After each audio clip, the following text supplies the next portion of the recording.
सेवेला आरंभ करण्या अगोदर 1 मिनिटाचा परिहार तो म्हणजे असा आवाज.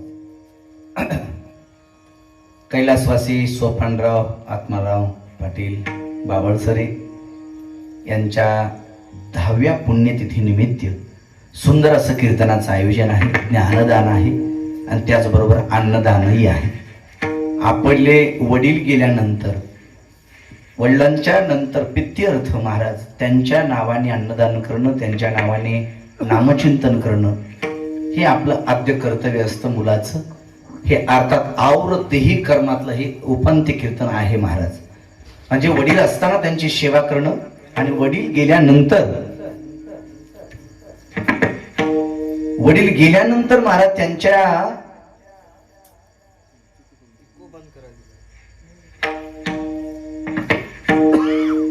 नावाने अन्नदान करणं, नामचिंतन करणं. अर्थात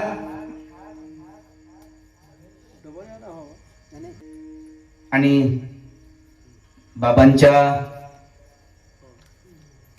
पुण्यतिथी निमित्त हे सुंदर असं कीर्तनाचं आयोजन आहे. त्यांच्या पश्चात त्यांचे दोन्ही चिरंजीव ते म्हणजे लक्ष्मणराव सोपानराव बाबळसरे आणि रामचंद्र सोपानराव बाबळसरे ते शिक्षक आहेत आणि इंजिनियर साहेब आहेत. या सुशिक्षित महाराज अर्थात आपल्या जीवनामध्ये आपल्या बाबांनी आपल्यासाठी कष्ट किती घेतलेले आहेत. त्या कष्टातून महाराज एक इंजिनियर घडवला आणि एक शिक्षक घडवला अर्थात. आणि तिन्ही लेखी सुद्धा चांगल्या घरी महाराज प्रपंचासाठी नेऊन दिल्या. या बाबाचं महाराज उज्ज्वल असं जीवन आहे, आदर्श असं जीवन आहे. अर्थात त्यांच्या जीवनामध्ये आपण कष्ट जे खाल्ले त्या कष्टाचं चीज झाल्यासारखं वाटतंय. अर्थात जसा तुकोबरे सांगतात, माझ्या जीवनामध्ये साधनेचा अवलंब माझ्या जीवनात मी केला आणि त्या साधनेमुळे माझ्या जीवनात फलश्रुती प्राप्त झाली. तसंच म्हणायला काय हरकत नाही. मला साहेबांनी सांगितलं म्हणे महाराज आमच्या वडिलांनी फार मोठे कष्ट घेतले आम्हाला शिकवण्यासाठी. एवढ्या मला दुर्गम भागामध्ये शिक्षणाची कोणती सुविधा नसताना सुद्धा एवढ्या खडतर प्रवासातून आपले एक मुलगा एक इंजिनियर करणं आणि एक मुलगा शिक्षक करणं महाराज एवढं बसकी बात काम नाही. एवढा मोठा त्यांचा दृष्टिकोन आहे. अर्थात इथून पुढच्या 50 वर्षानंतरचा महाराज त्यांनी दृष्टिकोन आपल्या समोर ठेवला आणि एवढ्या दुर्गम भागातून एवढ्या खेड्यातून एक जिल्ह्यातला एक नंबरचा महाराज वन शिक्षण अधिकारी केला, एक इंजिनियर केला म्हणजे क्लास 1 अधिकारी केला आणि एक शिक्षक केला म्हणजे त्यांचं जीवन आदर्श आहे. अर्थात त्यांच्या जीवनात ही साधना ही फलश्रुती त्यांच्या जीवनात हा सगळ्यात मोठा लाभ आहे. आणि एवढ्या उच्च पदावरती जाऊन सुद्धा हा परिवार परमार्थिक वारसा जपतोय. त्याच्यामुळे या परिवाराला द्यावे तेवढे धन्यवाद कमी आहेत. एकदा जोरदार अशा टाळ्या वाजवून या परिवाराचं स्वागत करा. कारण का सध्या माणसं पैसेवाले भरपूर आहे, सध्या माणसं पैसेवाले भरपूर आहे, श्रीमंतही आहे, पण पैसा आला की मातभर आता पुढे काय बोलायची गरज नाही. मला वाटतं पैसा जास्त झाला की आणा खर्च महाराज जास्त वाढतो त्यांचा. अर्थात फॅशन जास्त वाढते आणि पुन्हा नंतर त्यांना परमार्थ करणं, कथा कीर्तन करणं, धार्मिक कार्यामध्ये समावेश करणं हे त्यांना तुच्छ वाटतं, कमी वाटतं महाराज. पण ध्यान ठेवा जीवनामध्ये पैसा कमवला म्हणजे समाधान मिळतं असं नाही. पैसा जरी कमवला तरी समाधान मिळणं शक्य नाही. तुम्हाला जर समाधानच मिळवायचं असेल तर परमार्थाशिवाय तुम्हाला समाधान मिळणं शक्य नाही. आध्यात्मिक ऊर्जा असेल तर माणसाच्या जीवनामध्ये समाधान आहे. अर्थात जोपर्यंत तुमच्या जीवनात ती वाटचाल परमार्थिक दिशेने होणार नाही तोपर्यंत तुम्हाला जीवनातलं समाधान मिळणं शक्य नाही. विठ्ठल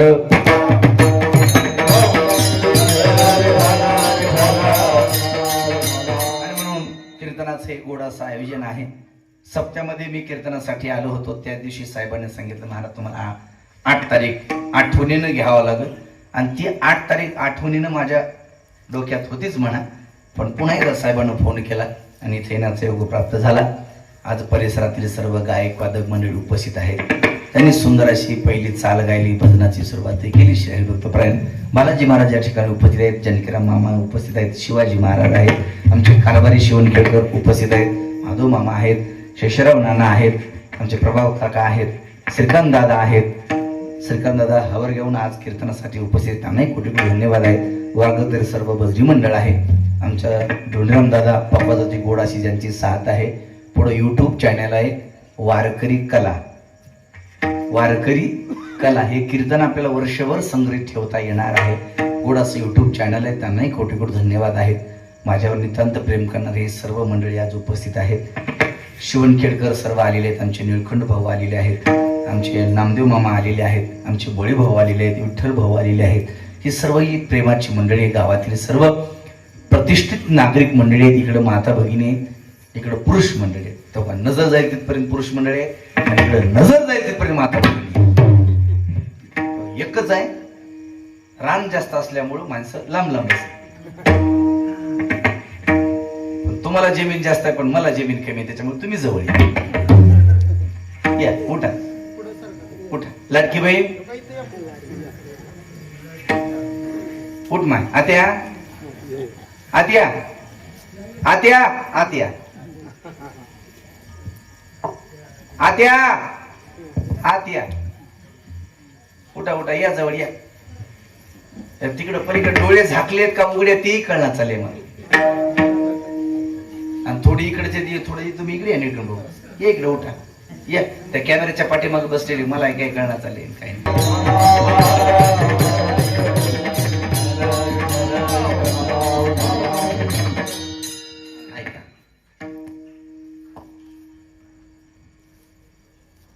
सुखाचे व्यवहारी सुख लाभ झाला, आनंद कोंदला मागे पुढे. माझ्या जीवनात मी साधना केली आणि त्या साधनेची फलश्रुती मला माझ्या जीवनात प्राप्त झाली. अर्थात मी माझ्या जीवनामध्ये काही उद्योग केला, काहीतरी व्यवहार केला. आणि व्यवहार माणसाला करणं जीवनामध्ये आवश्यक असतं. व्यवहार माणसानं केलाय पाहिजे. व्यवहाराशिवाय माणसाचं जगणं नाही.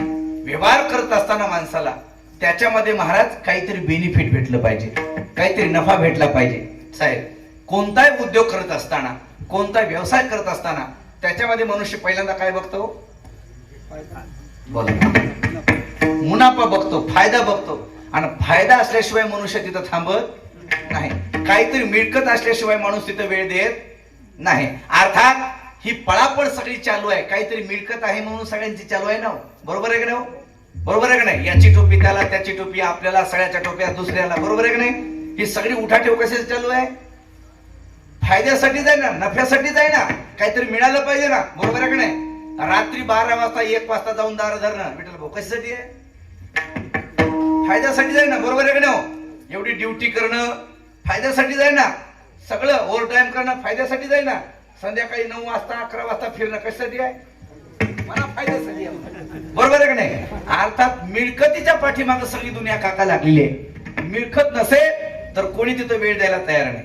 अर्थात मिळकत असेल तर माणसं वेळ खर्च करतात, अन्यथा कोणी कोणाला राम राम सुद्धा घालत नाही. सध्या माणसं एवढे फास्ट निघाले, सध्या माणसं बळीभाऊ एवढे बिझी झाले.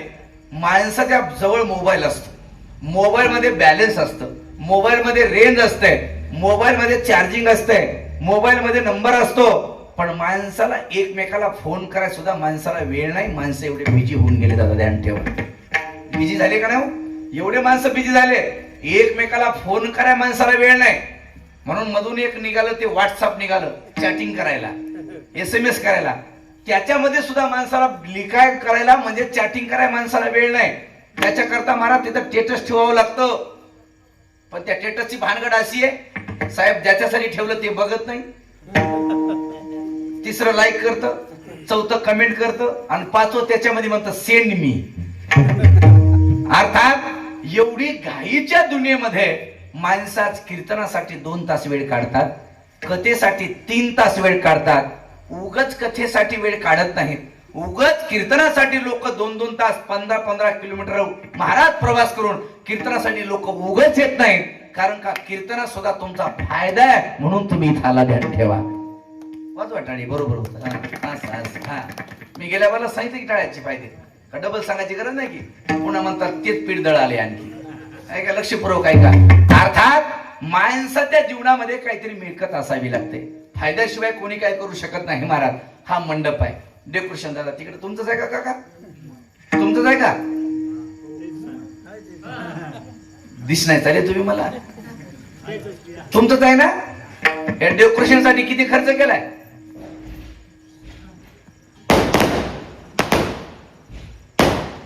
15 लाख. बघा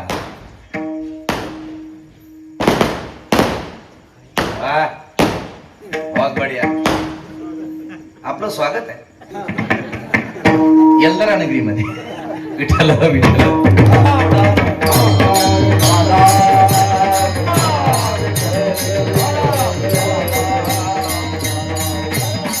चला, मिळकतीशिवाय मनुष्य कुठे थांबत नाही. चला, आपला विषय काय चाललाय? लाभ, नफ्याकडे माणसाची जुन्या वाटचाल चालू आहे. काकाने सांगितलं 15 लाख रुपयाचा त्यांचा मंडप आणि साऊंड आहे. काका, 15 लाख रुपये तुम्ही या उद्योगामध्ये, या व्यवहारामध्ये खर्च केले. या व्यवहारातून तुम्हाला 15 लाखाचे किती लाख झाले पाहिजे पुढच्या वर्षी? 30 लाख. बरोबर आहे. शास्त्र सांगतं जेवढे गुंतवले त्याच्यापेक्षा दुप्पट झाले पाहिजे, असं शास्त्र आहे. चला, 15 लाखाचे 30 लाख नाही झाले तरी चालतात, पण किमान किती झाले पाहिजे? 15 लाखाचे 5 लाख. हा, आता काका बोलले बघ. हा, 20 लाख झाले पाहिजे. बरं, समजा 20 लाख नाही झाले तर?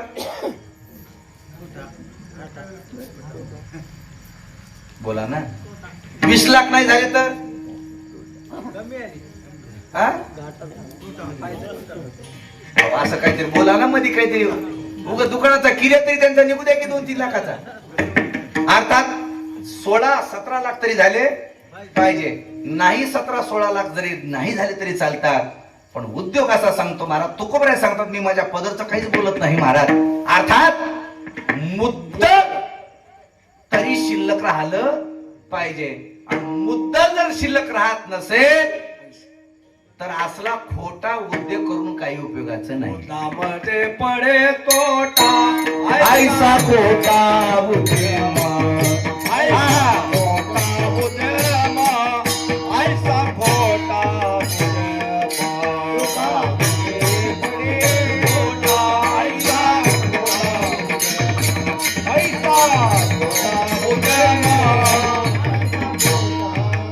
मुद्द्यामध्ये पडे तोटा, ऐसा खोटा उद्यम, उद्यम, ऐसा खोटा उद्यम, पडे तोटा, ऐसा खोटा उद्यम, ऐसा खोटा उद्यम, ऐसा खोटा उद्यम.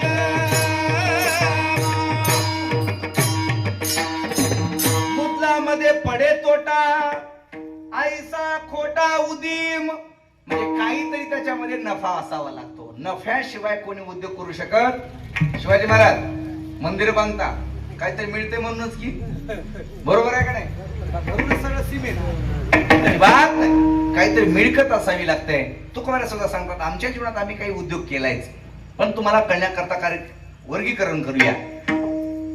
पहिला उद्योग असा आहे, पहिला व्यवहार असा आहे, व्यवहार सुखाचा आहे, पण त्याचं बेनिफिट, त्याचा लाभ मात्र दुःख आहे.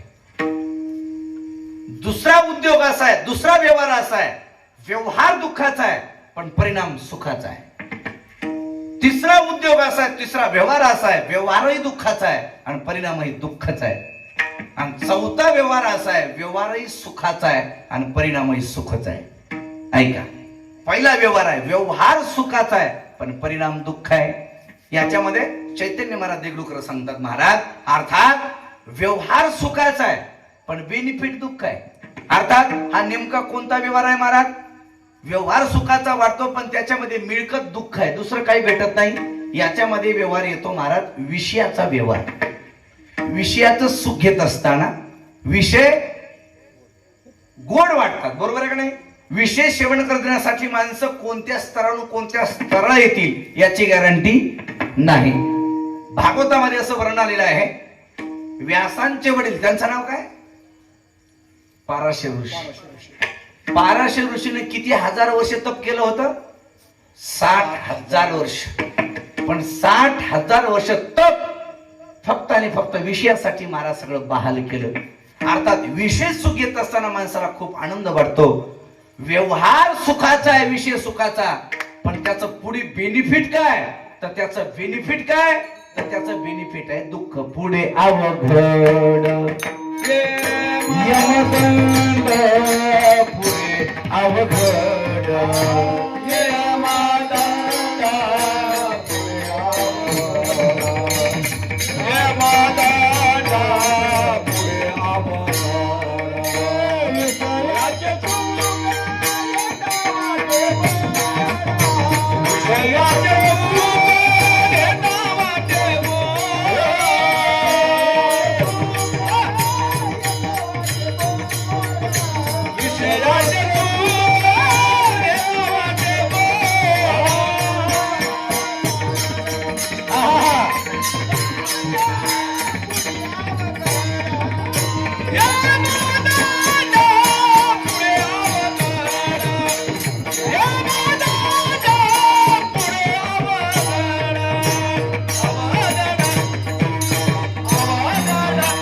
विषयाचे सुख येथे वाटे गोड पुढे अवघड यमदंड मारिती तोडीती झोडीती निष्ठुर यमाचे किंकर बहुसाल. अर्थात व्यवहार सुखाचा आहे पण परिणाम काय भेटलं? दुःख भेटलं. म्हणजे विषयाचा व्यवहार तेवढा काही चांगला नाही. दुसरा व्यवहार असा आहे, व्यवहार दुःखाचा आहे पण परिणाम सुख आहे.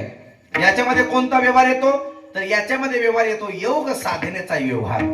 योग साधना करत असताना माणसाला खूप दुःख आहे, खूप यातना आहे, खूप संकट आहे. अष्टांग योग सिद्धी प्राप्त करण्यासाठी माणसाला कुंभक रेचक महाराज अन्नाचा त्याग करावा लागतो, पाणी ग्रहण करावं लागतं, पुन्हा पाणी त्याग करावा लागतो, पुन्हा वायू प्यावा लागतो. नाही तहान लागली तर तानच प्यावं लागती आणि भूक लागली तर भूकच खावं लागती. माऊली ज्ञानोबराय 12व्या अध्यायामध्ये सांगतात, तहानेलिया तहानेची प्यावी, भूकेलिया भूकची खावी, अहोरात्र ववावी मवावा बारा. काय करावं? शीत वेढावे, उष्ण पांगुरावे आणि वृष्टीची असावे घरांतू. काय करावं? शनी खावे.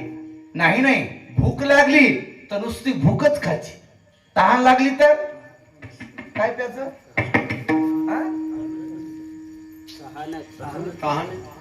एवढं सोपं आहे वय? आणि तहान लागल्यावर पाणी पिला योग भेटते वय?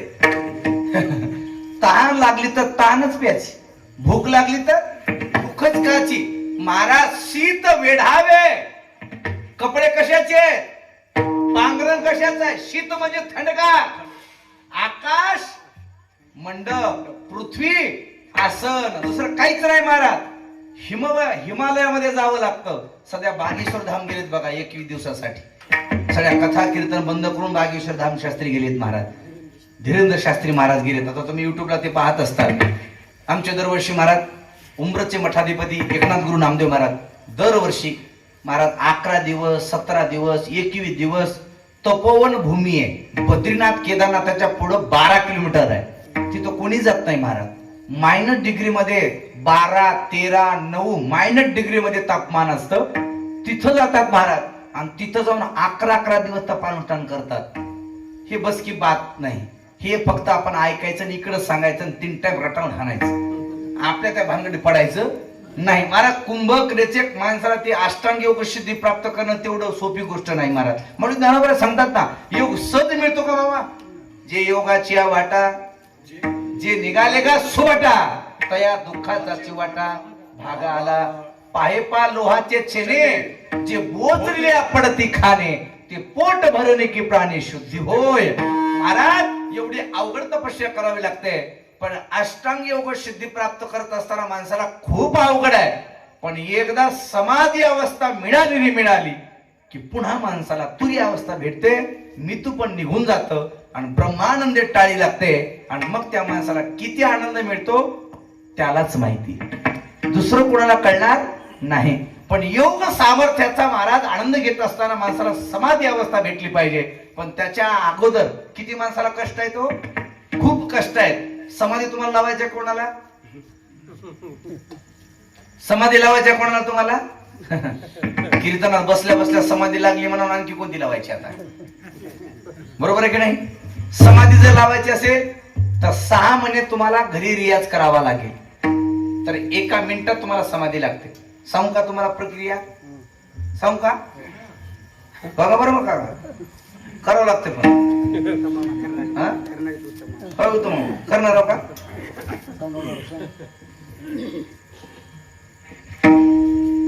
आपल्या घरी सकाळी सकाळी पद्मासन घालायचं, ज्याला समाधी लावायच्या ना त्या माणसानं जीभ असते ना 6 महिने जीभ ओढायची, 6 महिने जीभ ओढायची. 6 महिने जीभ ओढली ना तर ही जीभ एवढी लांबते ही जीभ उलटी करून मध्ये पड जीभ असते बघा, टाळू म्हणतात ना मधली, त्या टाळूला नेऊन लावली पाहिजे. आणि त्या टाळूला नेऊन जर जीभ लागेल ना त्या दिवशी माणसाला बाहेरचं सगळं बंद होतं आणि त्या माणसाला समाधी लागते. आता याच्यामध्ये भरपूर बारीक बारीक किचकट वाटी आहे. आता उत्तम मला सांगा, पण एवढं जर सांगितलं लोक सगळे महाराज इथंच काय लावलं म्हणतील महाराज. एवढं खूप अवघड आहे ते योग सामर्थ्य एवढा सोपा नाही, पण योग साधण्याचा व्यवहार एवढा अवघड आहे. जाऊ द्या ते बलराम झाले श्रीकांत दादा. रामदेव बाबाची योगासन आपल्याला जमतात काय सांगा बरं? जमतात का? रामदेव बाबाची योगासनं जमतात काय? ये बाई म्हणली मला पण योगासनं करायचे म्हणे, टीव्हीच्या समोर बसली. रामदेव बाबांना सांगितलं पद्मासन घाला, बाईनं पद्मासन घातलं. रामदेव बाबा पुढे बोलायचे आणि हिनं करायचं. रामदेव बाबांना सांगितलं अंगठा घ्या, उजवी नाकपुडी बंद करा. म्हातारीनं उजवी नाकपुडी बंद केली आणि रामदेव बाबांना सांगितलं आता डाव्या नाकपुडीनं दीर्घ श्वास घ्या. म्हातारीनं महाराज उजवी नाकपुडी बंद केली, डाव्या नाकपुडीनं दीर्घ श्वास घेतला. हिनं श्वास घ्यायला आणि लाईट जायला संगत झालं. काय बघायला माझ्याकडून दुसऱ्या दिवशी दम कुडून म्हातारी मेली. मी घरी गेलो म्हणलं काकू चांगले होता कसं काय गेल्या? ते म्हणले महाराज काय सांगावं, रामदेव बाबांना सांगितलं होतं श्वास आतमध्ये घ्या. मग रामदेव बाबांना सांगितलंच नाही म्हणे श्वास सोडा म्हणून. मी म्हणलं तर तुझ्या घरला येते सांगाय आता तिथून. अर्थात माणसाला कधी श्वास घ्यायचा आणि कधी सोडायचा, किती टायमात किती खावं हे माणसाला आणखी कळत नाही हो. माणसं कोणत्या वेळेला काय खावं, कोणती वस्तू कोणत्या संग खावी, कोणते पदार्थ कशा संग खावे याच आपल्याला आणखी ज्ञान नाही. कधी योग आपल्याला घडायचा, कधी योग महाराज ज्या माणसाला योग करायचा ना त्या माणसाने एका चपातीच्या वर कधी खाजावं. मामा सांगू का योगासन? तुम्ही सांगा म्हणलं सांगालो बरं. नाही म्हणता तुम्ही काय वजन कमी करा आले का म्हणता? नाही तर मला खूप अवघड आहे. ज्या माणसाला 100 वर्ष जगायचे, निरोगी जगायचंय त्या माणसाला किती खायचं काका? काय आपण किती खाता? एकच दिवसातून की एक खाता मला. तसं काही नाही मला. चांगली भाजी लागली आपला नियमच राहिला महाराज. पण योग सामर्थ्याचा व्यवहार करत असताना माणसाला सगळं सीमित आहार घ्यावा लागतो. युक्त आहार विहार नेम इंद्रियाचे सार, नसावे बासर निद्रा बहु भाषण. हे सगळं महाराज नियमात बसावं लागतं. याला योग सामर्थ्याचा व्यवहार म्हणतात. पण योग करत असताना माणसाला दुःख आहे, पण एकदा समाधी अवस्था भेटली की त्या माणसाला आनंद आहे. व्यवहार दुःखाचा आहे पण परिणाम सुख आहे. हे 2 नंबरचा झाला. पण 3 नंबरचा व्यवहार आहे, व्यवहारही दुःखाचा आहे आणि परिणामही दुःखाचा आहे. महाराज दारू पिणं, मांस भक्षण करणं, परस्त्रीगमन करणं, व्यभिचार करणं, भ्रष्टाचार करणं, हे सगळं करणं जे आहे ना हे करत असताना सुद्धा माणसाला दुःख आहे आणि पुन्हा सुद्धा त्याचं बेनिफिट सुद्धा दुःख आहे. दारू पिताना दुःखच आहे आणि पुन्हा पचवण्यात सुद्धा दुःखच आहे. दारू पिऊन मला लिव्हर खराब झालं त्याचं दुःख. त्यालाच विचारा काय आहे ते. ज्याला रोग झालाय त्याला विचारा त्या रोगाचा काय त्रास आहे. म्हणजे अर्थात ते कर्म करत असताना माणसाला दुःख आहे आणि त्याचं बेनिफिट सुद्धा, लाभ मात्र सुद्धा दुःखच आहे. हे 3 नंबरचा व्यवहार आहे. पण 4 नंबरचा व्यवहार आहे. तुकोबा सांगतात माझ्या जीवनात मी व्यवहार केला, पण माझ्या जीवनात मी सुखाचा व्यवहार केला आणि सुखाचा व्यवहार केल्यामुळं लाभही सुखाचा झाला. महाराज सुखाचा व्यवहार तुमचा अर्धा तास झालं हेच आम्ही ऐकतोय. सुखाचा व्यवहार म्हणजे नेमकं काय आम्हाला सांगा. महाराज सुखाचा व्यवहार करणं म्हणजे देवाच्या नामचिंतनाचा व्यवहार करणं आहे. देवा तुझा मी सोनार, देवा तुझा मी सोनार, सोनार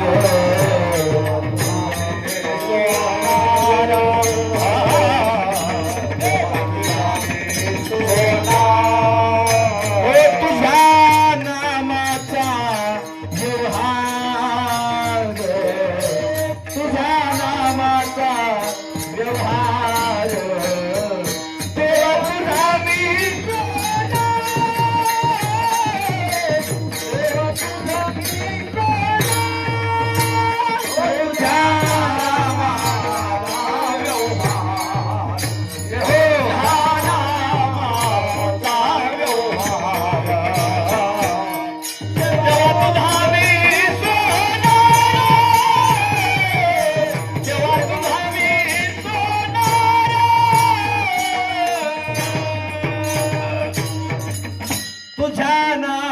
नामाचा व्यवहार. नामचिंतनाचा व्यवहार करणं म्हणजे सुखाचा व्यवहार करणं आहे.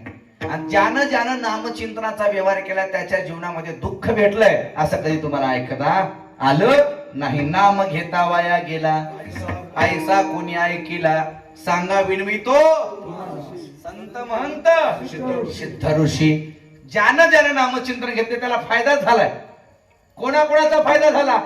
कपिकुळे उद्धरिले मुक्त केले, कपिकुळे उद्धरिले मुक्त केले राज्याचा, उद्धरिले मुक्त केले राज्याचा, कुळे उद्धरिले मुक्त केले राज्याचा. नाम चांगले चांगले माझे कैती राहो भले, कपिकुळे उद्धरिले मुक्त केले राज्याचा. नाम चांगले चांगले माझे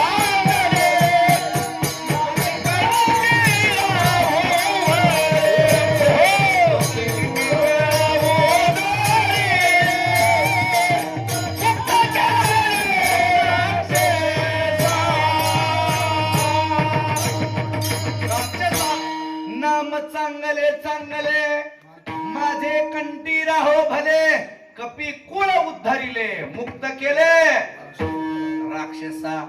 राक्षसांचा उद्धार झाला. कशामुळं? नामामुळं.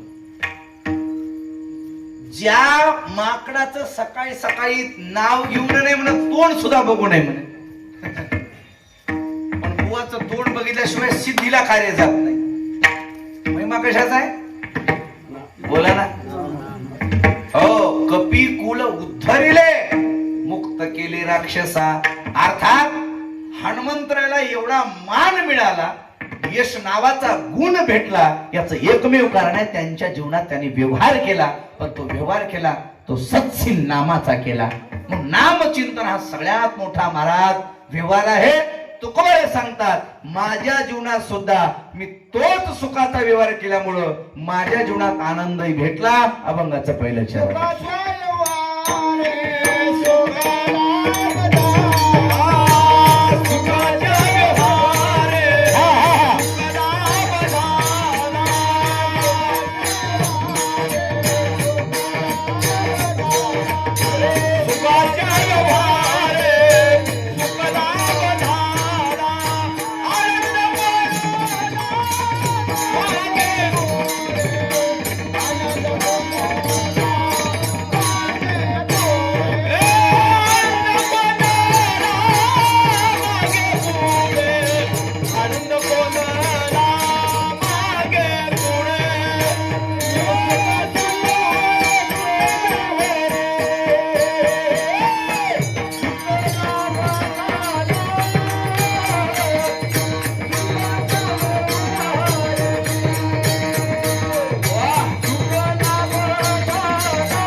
आता बरं वाटायला की तुम्हाला? दुसरं नाही, टाळ्या वाजल्या म्हणजे दुसरी ॲडव्हर्टाईज संपली म्हणायची. दुसरं काय?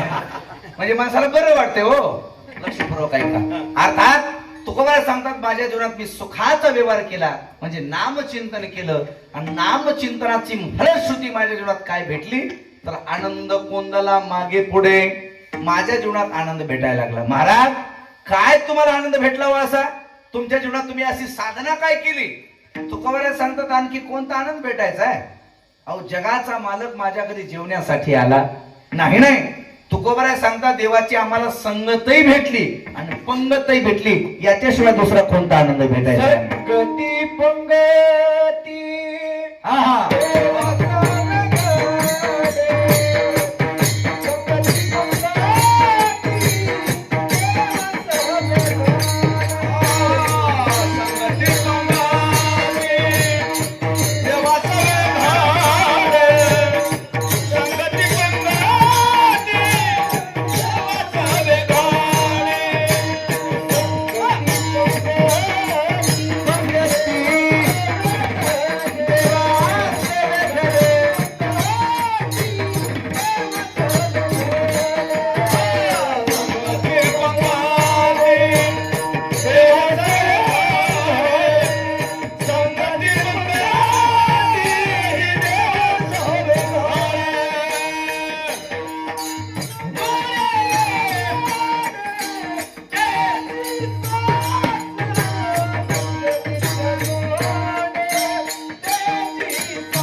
पुढे काय म्हणतात?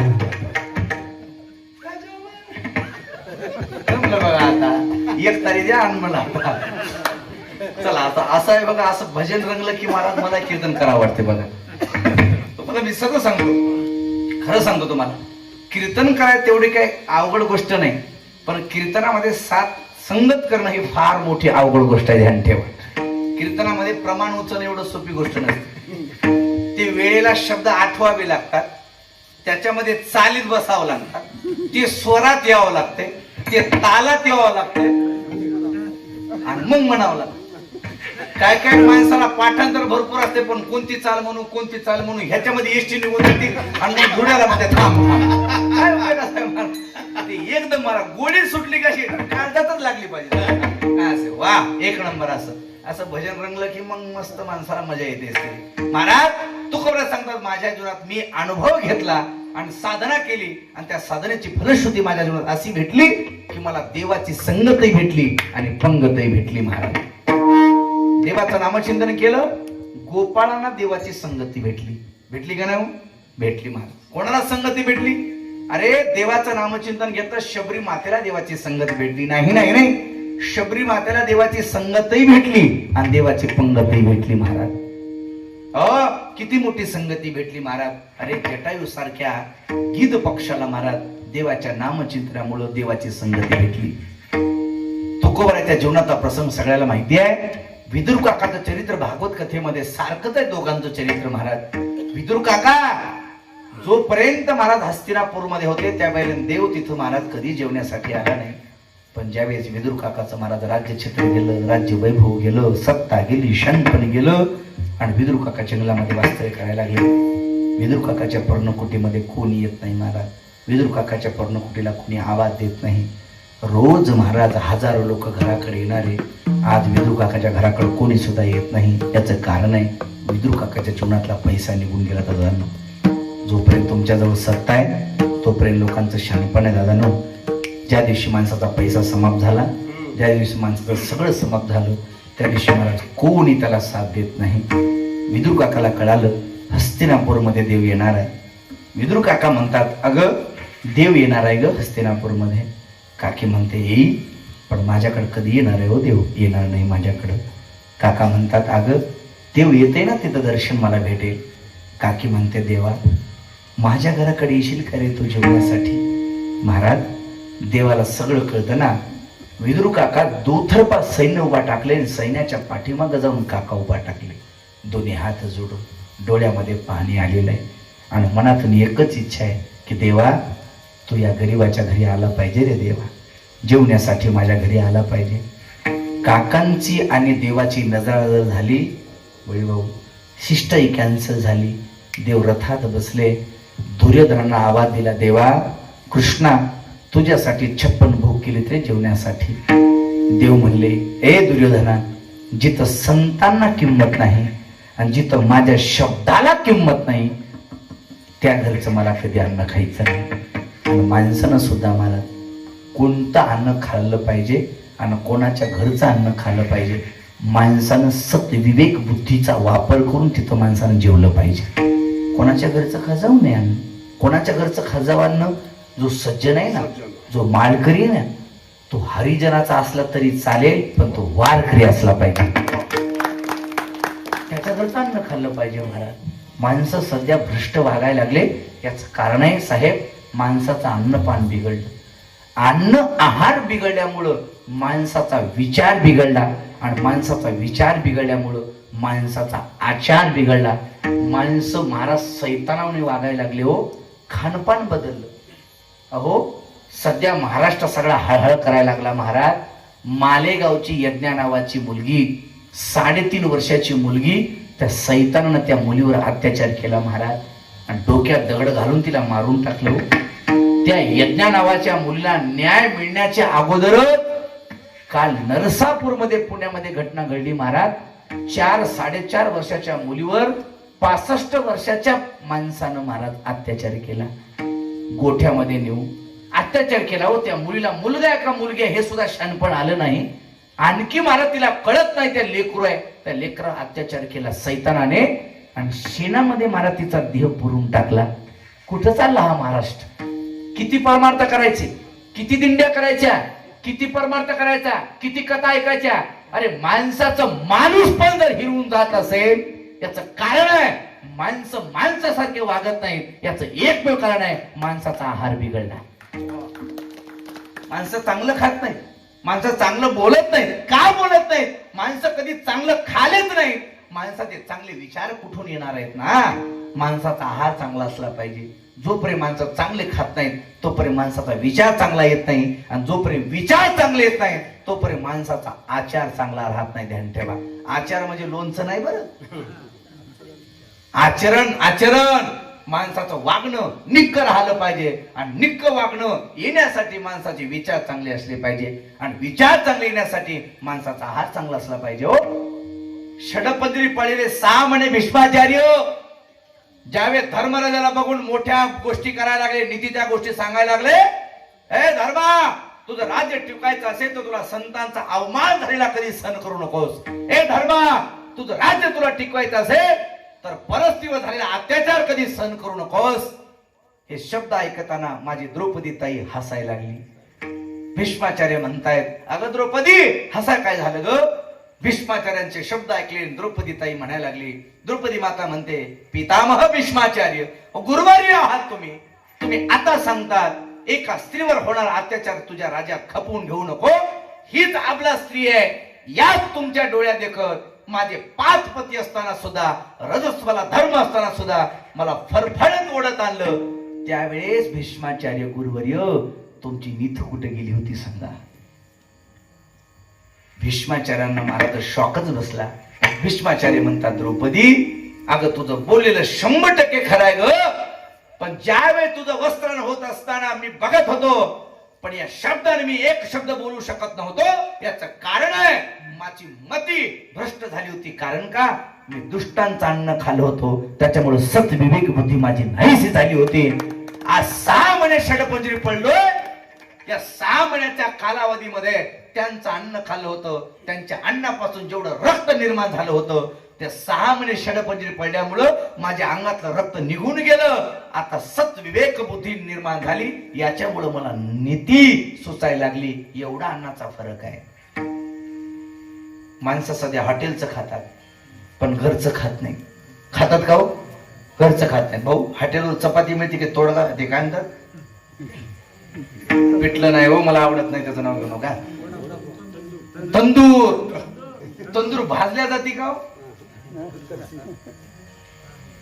काय काय महाराज 12 तंदूर खातात. हा कच्चेच खातात ते. हा कशी पसतात की लय भारी बोल आवड. पण एक ध्यान ठेवा, एक वाक्य मोठं सांगतोय, कॅमेरा पुढे आहे, ऐका. हॉटेलवरचं अन्न रुचकर असतं पण पवित्र नसतं. ध्यान ठेवा, हॉटेलचं अन्न रुचकर असतं पण पवित्र नसतं. आणि महाराज महाप्रसादाचं अन्न रुचकर नसतं पण पवित्र मात्र 100% असतं. महाराज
भोजन.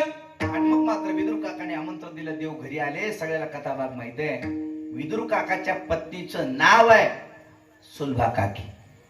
सुलभा काकीनं देवाला खाली बसवलं आणि देवाला सालपट दिले हो केळाचे खायला. देवाना ते सालपट खाल्ले. तुकोबराच्या घरी सुद्धा देवाना कन्या खाल्ल्या. तुकोबराचे शब्द आहेत, पाहुणे घरासी आजी आले ऋषिकेशी, काय करू उपचार, काय करू उपचार. खूप मोडकी जर मोडकिया बाजावरी वाकळाच्या शेजा, मोडकिया बाजावरी वाकळाच्या शेजा, काय करू उपचार, काय करू उपचार. खूप मोडकी जर कशामध्ये कन्या राहते दरदरीत पाण्या माझी. देवाचं बोलणं झालं. देव म्हणतो तुकोबर आहे, नुसतं बोलू नका, काहीतरी आम्हाला जेवायला द्या. जेवायला मागितल्यानंतर महाराज विदुर काकाने जसे कन्या महाराज पत्तीला करायला लावल्या, तशा माझ्या तुकोबराने सुद्धा आवली मातेला कन्या करायला लावल्या. आवले जगाचा मला जेवणार आहे ग, जा मध्ये आणि कन्या कर. बालाजी महाराज बायकोकडे अशी नजर टाकल्या टाकल्या बायको उठली म्हण तुकोबरायची. कोणाची? नुसती अशी नजर फिरवल्या फिरवल्या बायको उठली म्हण. उगाच महाराज लोक सांगतात महाराज तुकोबराची बायको लई कर्कशा होती, लई भांडकुदळ होती, लई तुकोबराचे शब्द महाराज वेळे प्रसंग तुकोबराने अभंग लिखाण केले. बाईल कर्कशा असा शब्द आलेला आहे. म्हणजे एका ठिकाणी वापरला म्हणजे काही सगळं तसं झालं का? तसं नाही. लोक महाराज काका महाराज लोक सांगतात आवेशात येऊन कधी कधी तुकोबराची बायको भांडकुदळ होती, शिव्या देणारी होती, तुझी असेल र. पण हे कधी सांगत नाहीत महाराज तुकोबराला जेवण दिल्याशिवाय माझी जिजा माता पाणी सुद्धा पेत नव्हती. हे कधी सांगतात तुम्ही सांगा ना. तिच्या एवढी पतिव्रता दुसरी कोणी नाही महाराज. ज्या वाटेनं तुकोबरा जावं त्या वाटेला उभा टाकावं. माहित नाही मालक कोण्या डोंगरावर गेले तर महाराज तिथला दगड उचलावा आणि विठ्ठल विठ्ठल ज्या दगडातून आवाज यावा त्या दगडाच्या वाटेनं जावं. तुकोबराला आधी जीव घालावून मग जेवावं. आपल्या बाया कधी देतील आपल्याला? एका आवाजात चहा देणार चालत साहेब देतात. आता तर कोणाचीच बायको चहा देणार महाराज देते. आपल्या बायकोला म्हणा चहा कर की शंकर महाराज आले. बायको म्हणाले महाराज ऍडव्हर्टाईज होऊ द्या. कोणाचं ऐकायला महाराज. पण पुरुष म्हणे अजिबात घाबरायचं नाही, अजिबात घाबरायचं नाही. आता कीर्तन संपलं वजनात घरी जाताना बायकोला म्हणायचं चहा कर. आणि ती जर कीर्तन आली असेल ती तर करणारच नाही बघा. पण पुरुष म्हणे अजिबात घाबरायचं नाही, मी तुमच्या पाठीमाग आहे. घरी वजनात जाताना पुन्हा म्हणायचा चहा कर. आणि बायको तर मला चहा करीत नाही. काही शहाणपण आहे का नाही आपल्याला? पुरुषार्थ आहे का नाही आपला? अजिबात घाबरायचं नाही काका. घरी जाताना बायकोला पुन्हा येता म्हणायचं चहा कर. बायको तर मला चहा करीत नाही, अजिबात घाबरायचं नाही. काठी घ्यायची, बूट घ्यायचा, नीट पायात घालायचा आणि हाटीला जाऊन पिऊन यायचा. आपल्या ताकद नाही तिला मारण्याची. आपल्या ताकद आहे बा मारण्याची? अजिबात नाही. इटल भाऊ एक माणूस मला माझं कीर्तन ऐकलं, मला मी आजपासून भेटणार नाही साहेब. बायकोच्या समोर गेला, बायकोला मला बा लग्नाला 12 वर्ष झाले, मी तुझा म्हणल्याशिवाय कोणताच काम मोडत नाही. तू सांगितलेलं काम करतो. तू धुणं धुय म्हणलं की धुणं धुतो, तू भांडे घास म्हणले की भांडे घासतो. आजपासून तुझं काय ऐकणार नाही. शंकर माझं कीर्तन ऐकलंय. बायको मी गुणान बसा, कीर्तनाचा पाव लय दिवस नसते, व भांडे घासा. आणि मला घासणार नाही भांडे, मी तुझं काय ऐकणार नाही. मला काय शहाणपण ऐकणार म्हणे. माझा पुरुषार्थ आहे, पाठी लावा म्हणे. मी कोणाचं ऐकत नाही म्हणे. तर बायको मी गुणान बसा, पाठी गेले द्यावं नका, भांडे घासा. म्हणला तुझं काय ऐकत नाही. मी आजपासून तुझं काहीच ऐकणार नाही. मी माझ्या मनानं काम करणार म्हणला. मी माझ्या मनानं काम करणार, मी तुझं ऐकणार नाही. बायको म्हणजे भांडे घासा. हॅट म्हणला तुझं ऐकणार नाही सांगितलं ना. आजपासून मी माझ्या मनावर काम करणार म्हणला. मी तुझं काहीच ऐकणार नाही. मी माझ्या मनावर करणार, मी तुझं ऐकणार नाही. मी आधी धुणं धुणार आणि मग भांडे घासणार.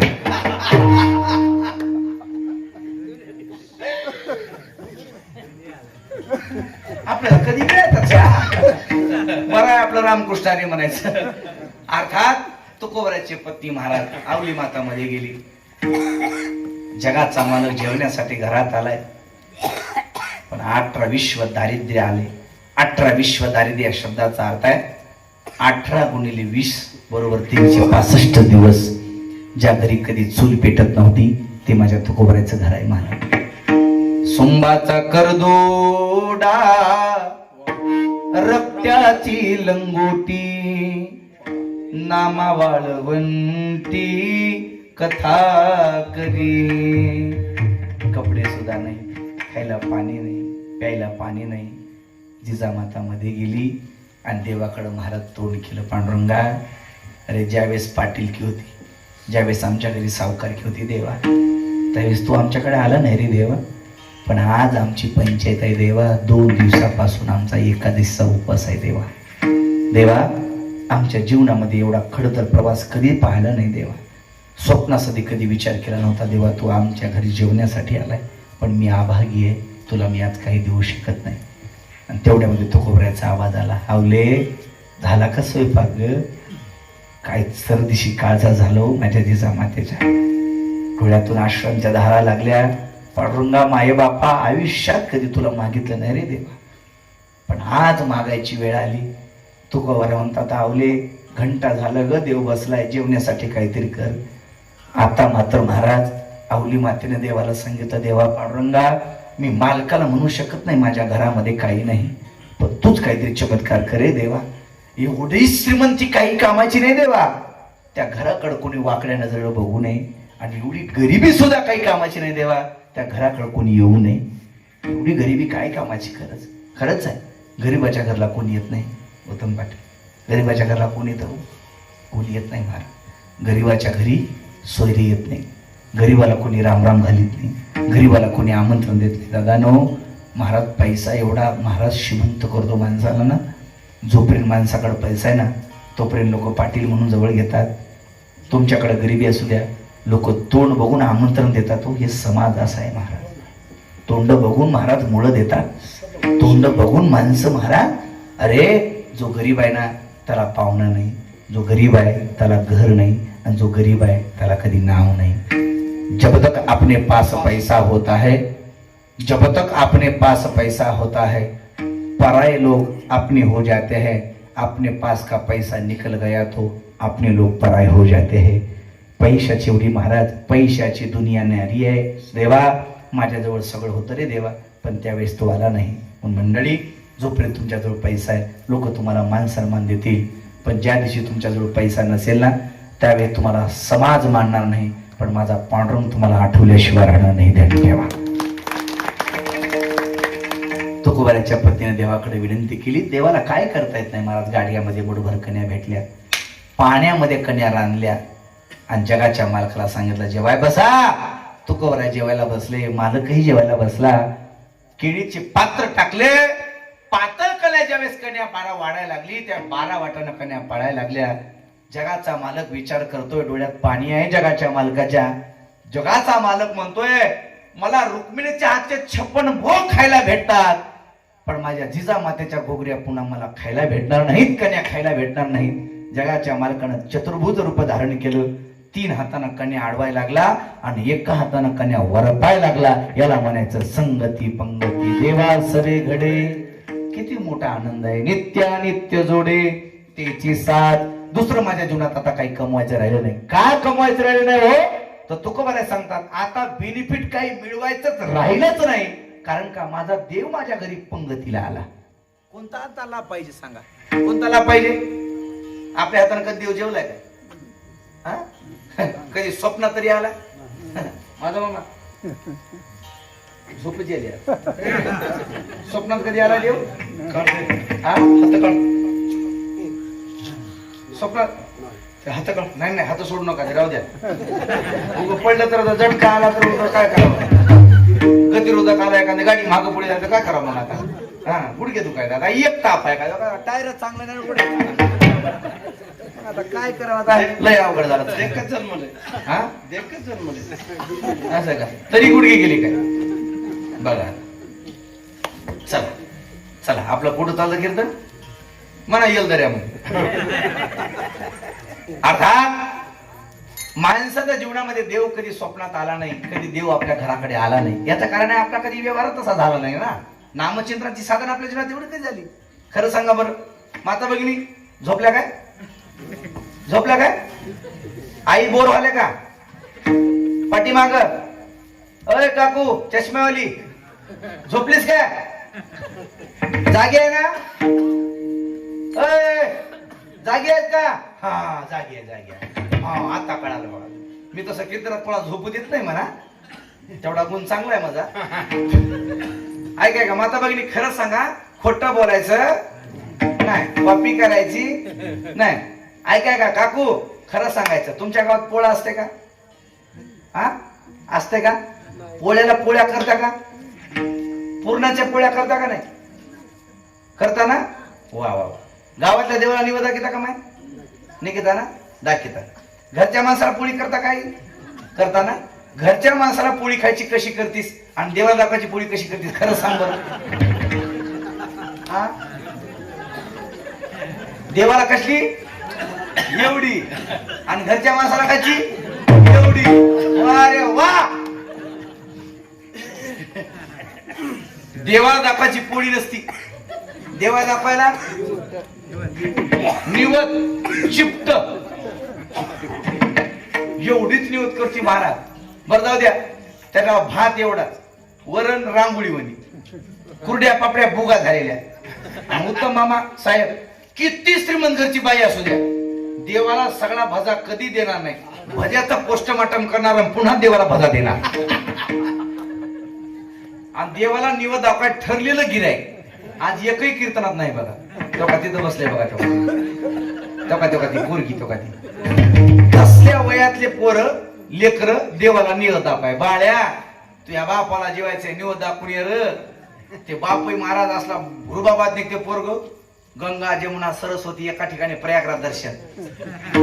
त्याच्या चेडीला बटन नसतं, एका हातात पेला घेते, एका हातात तवार तसलंच घेते महाराज. कुत्रे माग त्याच्या आणि असल्या ह्याच्यामध्ये निवद. कधी देव खाईल आपला निवद? जाऊ द्या माता भगिनी, तुम्हाला नाव ठेवणार नाही मी. तुमच्या घरी माझ्या घरी सारखंच आहे, पण सगळा परमार्थ आता तुमच्यावरच टिकून आलेला आहे. जेवढा काही परमार्थ टिकलाय ना काका, कोणामुळे आहे? त्यांच्यामुळेच आहे. खरंच सांगतो, कथेला कीर्तनाला कुठे एक नंबर माता भगिनी आहे. आणि तुमचं पुण्य देवानं ऐकलं म्हणून तुम्ही 1500 आहेत, आम्ही 500वरच आहे.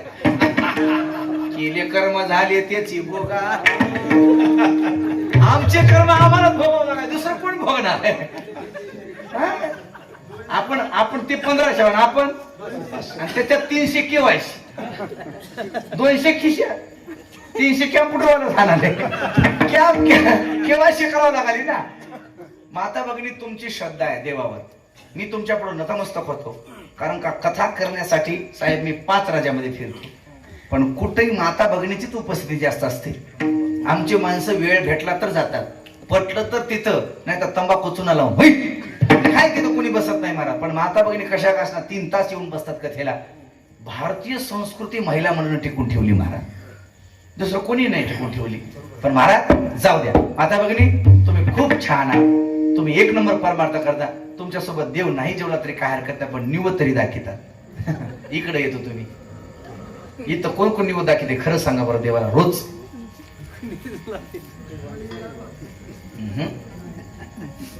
निवद तर जाऊ द्या, द्या सोडून. आपल्या देवघरामध्ये देवपूजा केलेल्या देवाचं दर्शन सुद्धा काही माणसं घेत नाही. दर्शन सुद्धा घेत नाहीत. आंघोळ करताना म्हणतात हर हर महादेव, वा जेवाय. नियम नाही, आठ नाही, कोणती एकादश नाही, सोमवार नाही, नामचिंतन नाही, काय नाही आपल्याकडे. काय नियम आहे आपल्याकडे? अजिबात काही नाही. बरं जाऊ द्या. देवाला आपण नारळ फोडतो. खरं सांगा बरं, चांगलं नारळ फोडलं, चांगलं नारळ निघालं तर केवढं भाऊ?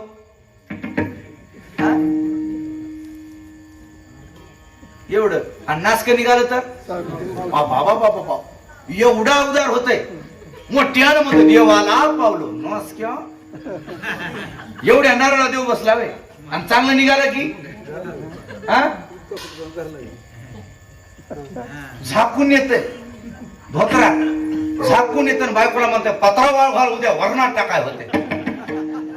कधी देव आपल्या घरी जेवायला येईल महाराज? कधी देव आपला गे? अच्युतम केशवम कृष्ण दामोदरम रामनारायणम जानकी वल्लभम. कौन कहते हैं भगवान आते नहीं, कौन कहते हैं भगवान आते नहीं. द्रौपदी की तरह हम बुलाते नहीं, कौन कहते हैं भगवान सोते नहीं, कौन कहते हैं भगवान सोते नहीं.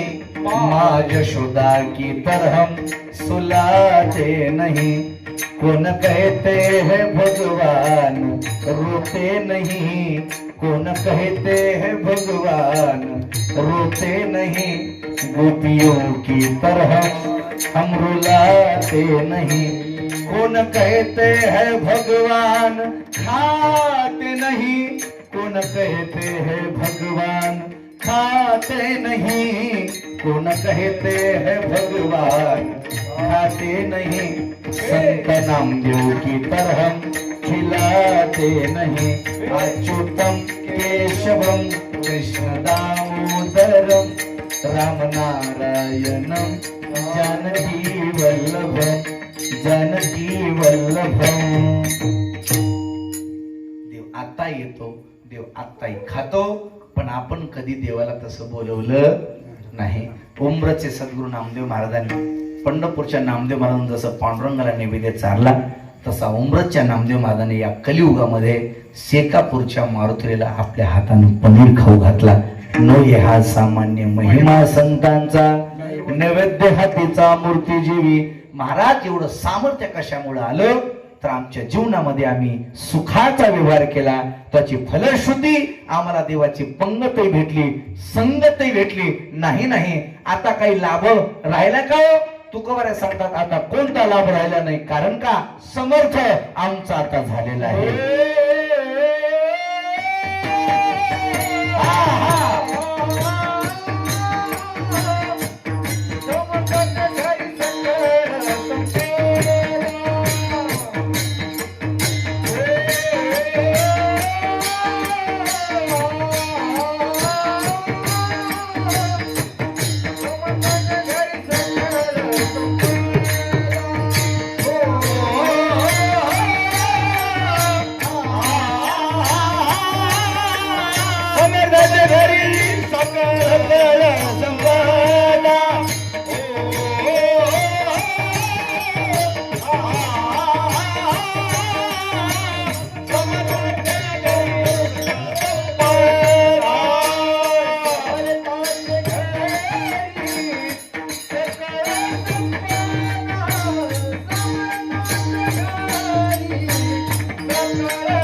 राहिले नाही. समर्थाचे घरी सकळ संपदा नाही तुटे कदा कसयाची.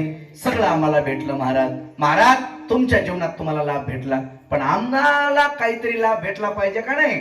तुकोबा म्हणले तुम्हाला सुद्धा लाभ भेटल, पण तुम्ही काय करा त्याचा व्यवहार केला.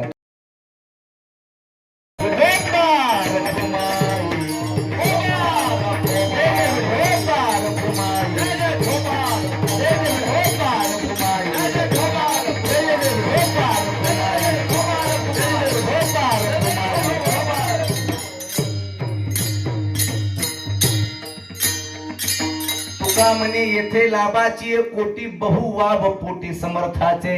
पण आपलं पोट मोठं करायचे आणि पोट मोठं करून महाराज आपण त्याचं भजन करायचे.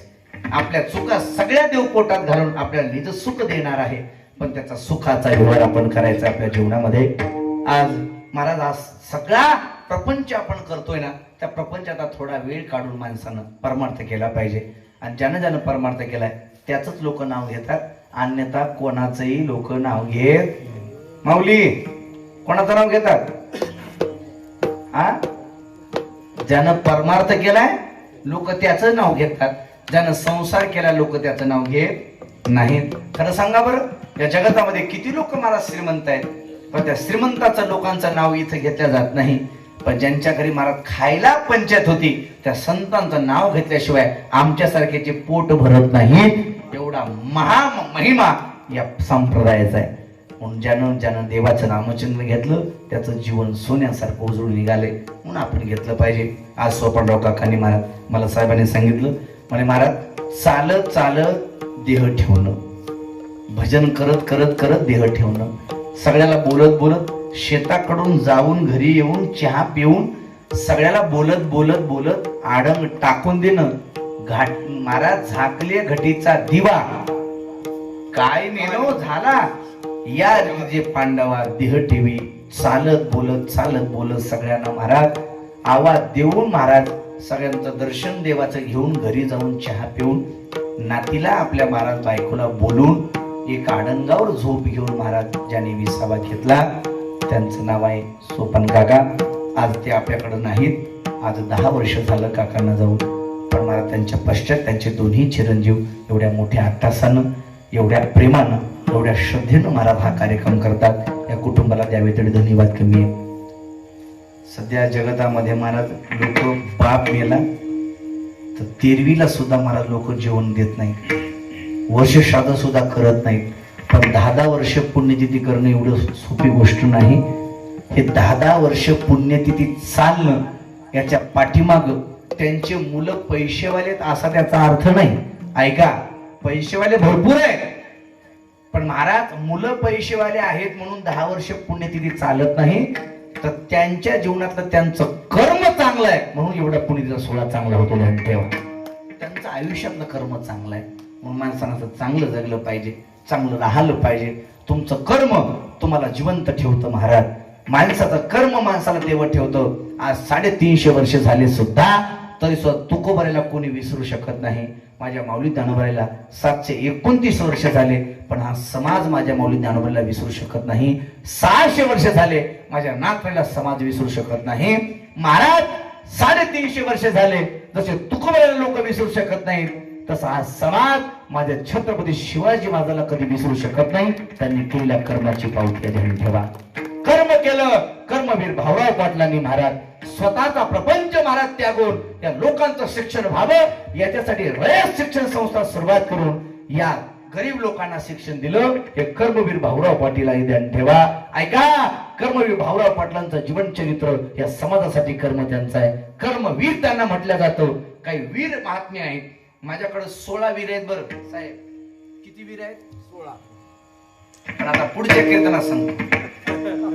पुढच्या कीर्तनात सांगतो. हा, एकाच कीर्तनात सगळं सांगून मग पुन्हा वय कुठली काढावं. बरोबर आहे का नाही? 16 वीर आहेत माझ्याकडे उत्तम पाटील. किती वीर आहेत काका? 16 वीर. काही धर्मवीर, कर्मवीर, त्याच्यामध्ये संतवीर, त्याच्यामध्ये युवक, त्याच्यामध्ये महाराज ऐश्वरवीर, त्याच्यामध्ये करुणावीर आहे, त्याच्यामध्ये संत, असे महाराज वीर आहेत. माझ्याकडे नावच आहे सगळे. पण आता काय काय ध्यान ठेवा हो. जे चला तेवढं ध्यान ठेवा, बाकी इसरून काय काय ध्यान ठेवा. असं झालं महाराज. 16 प्रकारचे वीर आहेत महाराज. पुराणामध्ये सुद्धा 16 प्रकारचे वीर आलेले आहेत. मी लिहून ठेवले सगळे ते, पण मला सगळे डोक्यात राहत नाहीत. पण कर्मवीर भाऊराव पाटील म्हणतात. ऐका, छत्रपती शिवरायांचं कर्म एवढं बलवत्तर आहे. ऐका, कर्मवीर भाऊराव पाटलांची शाळा मुष्टीभर धान्यातून चालायची. गावामध्ये मुष्टिक महाराज धान्य गोळा करायचे आणि त्या धान्यातून शिक्षकांची पगार व्हायची, शाळा बांधणं व्हायची. पण महाराज असा कोरोनाचा जसा काळ आला होता ना तसा दुष्काळाचा काळ आला. पैसे नव्हते. कर्मवीर भाऊराव पाटलांनी आपल्या महाराज शाळेला नाव दिलं होतं छत्रपती शिवाजी महाराजांचं. पण आता वेळ एवढी बिकट आली, शिक्षण घेण्यासाठी पोरं यायला लागले पण पगारीसाठी महाराज पैसे नव्हते. गावामध्ये मुष्टीभर धान्य गोळा करायचं. प्रकाश काका घराघरा जायचं, मुष्टीभर धान्य गोळा करायचं. महाराज ऐका, पुण्यातला एक बहादर सेठ आहे, त्याचं नाव सावकार आहे. तो महाराज सावकार आला आणि सावकार म्हणतो कर्मवीर भाऊराव पाटलाला, भाऊराव पाटील काय तुम्ही मोठं धान्य गोळा करता, तुम्हाला किती लागणार आहे वर्षाकाठी? जेवढा खर्च तुमच्या शाळेला लागणार आहे ना तेवढा खर्च मी एकटा देतो. तुमची आखी शाळा मी एकटा बांधून देतो. कर्मवीर भाऊराव पाटलांचे ते शब्द ऐकले पण भाऊराव पाटलांना आनंद झाला. एकटा जर सावकार माझी शाळा बांधून देत असेल तर एवढा मोठा आनंद कोणता. सावकार सांगतो, सावकार तुम्ही आमची शाळा बांधून द्या, काय हरकत नाही. पण त्या सावकारानं सांगितलं, कर्मवीर भाऊराव पाटील तुमची शाळा मी बांधून देण्याचं काम करेल पण माझं एक तुम्हाला ऐकावं लागेल. तुमच्या शाळेला दिलं नाव छत्रपती शिवरायांचं नाव तुम्हाला मोडावं लागेल आणि माझ्या बापाचं तुम्हाला नाव द्यावं लागेल. ऐका, हे सावकारचे शब्द ऐकले तळपायाची आग मस्तकाला गेली. धर्मवीर महाराज कर्मवीर भाऊराव पाटील म्हणतात, सावकार अरे एक गाव नाही मी 10 गाव भिक्षा मागल, मुष्टीभर धान्य घेऊन मी शाळा जगवल. एक वेळ माझ्यावर वेळ आली तर स्वतःच्या बापाचं नाव बदलू शकेल पण छत्रपती शिवरायांचं नाव दिलेलं शाळेला कधी बदलणार नाही. याला कर्म म्हणतात दादा. हे कर्म जिवंत माणसाला ठेवत असतं. म्हणून माणसाचं कर्म चांगलं असलं पाहिजे. ज्या माणसाचं कर्म चांगलं आहे त्या माणसं महाराज जिवंत आहेत हो. मरावे परी कीर्ती रूप तुका म्हणे का मरणे सरे. हा, हा, हा.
तुका म्हणे एका मरणाची सरे उत्तमाची वरे कीर्ती मागे. म्हणून माणसाने एवढं चांगलं जगलं पाहिजे.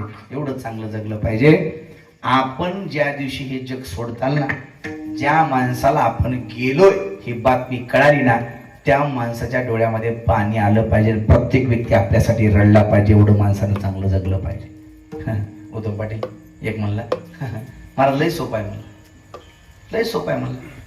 आपण मिळाल्यानंतर फक्त लोक रडले पाहिजे ना, एवढंच ना. मग दादा पुढे छान झालं तर हे आधीच चलनाचा आणि त्याच्यात खटखटते माणसं म्हणले महाराज मेल्यानंतर फक्त रडत पाहिजे ना गाव. जानकीराम पाटील ते मला लई सोपं आहे म्हणलं. महाराज म्हणला मी जाऊ द्या म्हणला, अख्खं गाव नाही रडत तर बघा म्हणलं. मी नेमकं काय करतोस? लई सोपं आहे म्हणलं. काय करायचं? काय नाही म्हणलं, अख्ख्या गावचे पैसे जमा करायचे, कोणाचे द्यायचे नाही म्हणलं, जाचं मोडून म्हणलं. नाही अख्खं गाव रडलं तर बघा म्हणलं. मग जेवढा राम प्रसिद्ध आहे तेवढा रावण प्रसिद्धच आहे का नाही? जेवढा कृष्ण प्रसिद्ध तेवढा कंस प्रसिद्ध आहे का नाही सांगा महाराज. पण इथं दादानं प्रमाण दिलं तुका म्हणे एका मरण्याची सरे, पण इथं शब्द टाकलाय उत्तमची उरे कीर्ती मागे. कीर्ती कशी असली पाहिजे? उत्तम कीर्ती राहिली पाहिजे. आणि ते उत्तम कीर्ती जगण्यासाठी चांगलं जगलं पाहिजे, चांगलं राहिलं पाहिजे. माणसाने एवढं चांगलं जगलं पाहिजे, एवढं चांगलं जगलं पाहिजे. येताना आपण रडत आलोय, जाताना आपण हसत गेलं पाहिजे. आणि आपल्यासाठी या दुनियेनं रडलं पाहिजे महाराज. कबीरा हम जब पैदा हुए जग हसे हम रोए, ऐसी करनी कर चलो हम हसे जग रोए. देवा आपण असं चांगलं कर्म केलं पाहिजे. आपण जन्मलो त्यावेळेस आपण रडत होतो, लोक हसत होते. माणसानं आयुष्यात चांगलं एवढं कर्म केलं पाहिजे. आपण मरतेवेळी हसलं पाहिजे आणि आपल्यासाठी जग रडलं पाहिजे. काय काय माणसं तर महाराज मेले तरी कोणाला पत्ता लागला नाही. मी सतत सांगत असतो पाटील, माणसाने एवढं चांगलं जगावं, एवढं चांगलं जगावं. आपण मेल्यानंतर आपल्यासाठी देश रडावं. महाराज लय देश मोठा झाला हो. तालुक्याच्या बाहेर आम्हाला कोणी विचारणार? बरोबर आहे, खरं आहे की. जाऊ द्या, तुम्ही मेल्यानंतर आपण मेल्यानंतर देश नाही रडला तरी चालेल, राज्य तरी रडलं पाहिजे.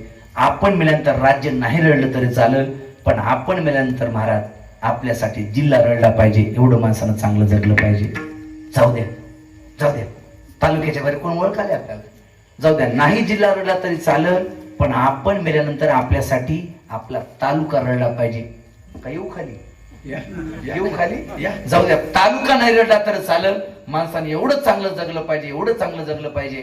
आपण मेल्यानंतर आपल्यासाठी आपला गाव तर रडला पाहिजे. एवढं माणसानं चांगलं जगलं पाहिजे. काय येऊ खाली? या या, डबल डबल म्हणाला तुम्ही. या या महाराज, आपण मेल्यानंतर आपल्यासाठी गाव नाही रडलं तर चालेल, एवढं माणसानं चांगलं जगलं पाहिजे. आपण मेल्यानंतर आपल्यासाठी आपली गल्ली रडली पाहिजे. जाऊ द्या, नाही गल्ली रडली तरी चालेल, एवढं तरी चांगलं जगा, एवढं तरी चांगलं जगा. आपण मेल्यानंतर आपल्यासाठी आपले घरचे तरी रडा बापू. आणखी खाली येऊ आता चौकाच्या खांद्यावर बाहेर काढावं लागेल. ऐका नाही महाराज, घरचे तरी रेडे पाहिजे हो. बाईला म्हणे खरं मरता तरी बरे, नाशिले घर थुंकून या. शेजारीने म्हणते मरे नाका मेला, आणीला कंटाळा येणे आम्हा. याला जगणं म्हणत नाही दादा, ते चांगलं जगलं पाहिजे. ते कर्म आज सोपान काकाने केलं. 10 वर्षापासून पुण्यतिथी सुरुवात आहे महाराज, आणि हीच महाराज परंपरा अशी पुढे चालू राहावी एवढीच पांडुरंगाची प्रार्थना करूया. आणि या ठिकाणी महाराज वाणीला विराम देऊया. आज सगळे बद्रीमूळ उपस्थित झालेले आहेत, या सगळ्यांसाठी एकदा जोरदार अशा टाळ्या वाजवा. हे आवृत्ती ही कर्मातलं कर्म आहे. कोणी पुण्यतिथी करतं, कोणी वर्ष श्राद्ध करतं, पण ध्यान ठेवा, पुण्यतिथी करणं हे चांगलं असतं, वर्ष श्राद्ध करणं चांगलं असतं, तेरव्या करणं चांगलं असतं. पण सध्या एज्युकेटेड जमाना आला, शिक्षण घेऊन पुढे गेले लोक 2 पुस्तक वाचतात, शाने होतात, इकडे त्यांना माहिती नसतं. पण गरुड पुराण असं सांगतं, आपल्या व्यक्तीसाठी आपण वर्षकाठी त्यांच्या नावानं पित्र जेवढे घातले पाहिजे, अन्नदान केलं पाहिजे. जर आपण नाही केलं तर हा कटा त्याचे करीती पितर, वंशी दुराचार्य पुत्र झाला म्हणून हे केलं पाहिजे. मग माणसानं जन्मल्यानंतर, मरेपर्यंत, माणसानं वागल्यानंतर, मेल्यानंतर सुद्धा त्याचं काही कर्म असतं महाराज. मेलं ना, मनुष्य 1.5 तासात वर जातो, 1.5 तासात खाली येतो, आणि 3 तासात त्याची माती करावी लागतं, असं शास्त्र आहे. एकदा माती झाली ते देव आपला जीव सोडून जात नाही. पण महाराज अंत्यविधीला जात असताना प्रेताच्या समोर कधी सुद्धा जायचं नाही. ध्यान ठेवा बरं, इथून पुढे प्रेताच्या समोर जायचं नाही, नंबर लवकर लागते. कधी पुढे जायचं नाही. काय काय माणसं इकडं आंघोळीला काढले की माणसं मसा मोठ्या जाऊन तसलं जमत नसतं, तसलं जमत नसते महाराज, हे शास्त्र आहे. आता काय काय सांगावं कारभार, लईच अवघड झाले. लई बोला गेले लोक म्हणाले महाराज लईच बोलाले, आता काय बोलावं मला, लईच अवघड झालं महाराज. माणसानं प्रेताच्या समोर कधी जाऊ नये. संतांची अंत्यविधी सोडून माणसानं नियमाचं कधी भंगन करू नये. संतांची अंत्यविधी नसते, संतांचा सोहळा असतो. ध्यान ठेवा, संतांसाठी काही नसतं, ते वारकऱ्यासाठी काही नसतं, बाकी त्याला काही नाही महाराज. ज्यानं कधी टाळवाज दिली नाही, कधी माईकचा आवाज वाढ दिला नाही, आणि त्याचा बाप मेला की मध्ये भजन करा. हा म्हणले तुला लई भजन करा वाटतं, तबा तू तुपली गौतमी पाटीला जमणार नाही महाराज. हे महाराज केलं पाहिजे, आपण हे शास्त्र केलं पाहिजे. ज्यांना गाडगं धरलंय त्यांना काळी पॅन्ट कधी धरू नये, त्यानं पांढरच पॅन्ट घालावा किंवा पांढरं धोतर घालावं. आम्हाला अंत्येष्टी द्यायची. 16 संस्कारापैकी शेवटचा संस्कार माणसाचा अंत्येष्टी आहे. आयुष्यामध्ये एकदाच माणसाला घडतं महाराज. मनुष्याशी पर्वकाळ, जन्माचं जोडे एक वेळ, मात्या पित्याचा अंतकाळ, ती धर्माची वेळ अति पवित्र. आणि तो ते गडगं असते ना, गाडगं फोडलं ते कुठं ठेवतात मामा? दगड कुठं ठेवतात? जाळीत ठेवतात. 10 दिवस त्याच्याकडे कोणी जात. पण गरुड पुराण असं सांगतं, त्या दगडाला दिवसातून 2 वेळा तरी पाणी पाजलं पाहिजे, आणि अंगठ्यानं पाणी पाजिले पाहिजे. कशानं? त्याला आस्मा म्हणतात, आत्मा नाही, आस्मा म्हणतात. अंगठ्यानं पाणी पाजिलं पाहिजे. पाणी पाजे सुद्धा नियम आहे. ऐका, चंद्रभागेत गेलात, कंबर इतक्या पाण्यात गेलात ना, देवाला जर आर्घ्य द्यायचे असेल तर ओंजळीत पाणी घ्यावं लागतं श्रीकांत दादा, आणि असं समोर टाकलं पाहिजे. इंद्राय नमः, चंद्राय नमः, कुबेराय नमः, असं देवाला अर्घ्य, असं समोर पाणी. संतांना टाकायचे पाणी तर असं जाग्यावर सोडायचं. वारकरी ध्यान ठेवा, पंढरपूरला गेल्यानंतर आता इथून पुढं गणपतीला देवाला असं समोर टाकायचं, आणि संतांना मोतीरामाय नमः, नामदेवाय नमः, माऊली महाराजाय नमः, धोंडू तात्या, जेवढे काही संत असतील ते जाग्यावर पाणी सोडायचं बरं, पुढं टाकायचं नाही. आणि आपले जेवढे पित्र आहेत ना, त्या पित्रांना कधीच असं ओंजळीनं पाणी पाजवायचं नाही, अंगठ्यानं पाणी पाजवायचं. मी आहेच म्हणायचं, अंगठा दाखवाय पुढं, अंगठ्यानं पाणी दाखवायचं महाराज. अंगठ्यानं, त्याला तर्पण म्हणतात. त्याला काय म्हणतात? तर्पण. ते 10 दिवस पाणी पाजलं पाहिजे. 10 दिवसाचे पिंड रोज दान दिले पाहिजे. 13 दिवसाचे 13 पिंड दान करून 3 पिंडदान आपल्या आजोबा, पंजोबा, खापर पंजोबा याच्या निमित्ताने केले पाहिजे. त्याला 16 पिंडदान म्हणतात. ते 16 पिंडदान झाल्यानंतर 13व्याचं जेवण देऊन महाराज देऊन निघतो. वाटेमध्ये त्याला 16 मुक्काम पडतात. बिभत्सपूर, क्रौंचपूर, वैवर्तपूर असे 16 मुक्काम पडतात. कुठं? जड चाले का? बरं वाटाले? 16 मुक्काम पडतात मामा. कुठं कुठं? आळंदी ते पंढरपूर नाही. कुठं? स्वर. एवढे कर्म चांगले ते. नरकही नाही, स्वर्गही नाही. धर्मनगरी पर्यंत जाण्यासाठी. कुठं? धर्मनगरी पर्यंत जाण्यासाठी माणसाला महाराज 16 मुक्काम पडतात. आणि मग वाटण जात असताना तिथं महाराज खाते उघडे करतात.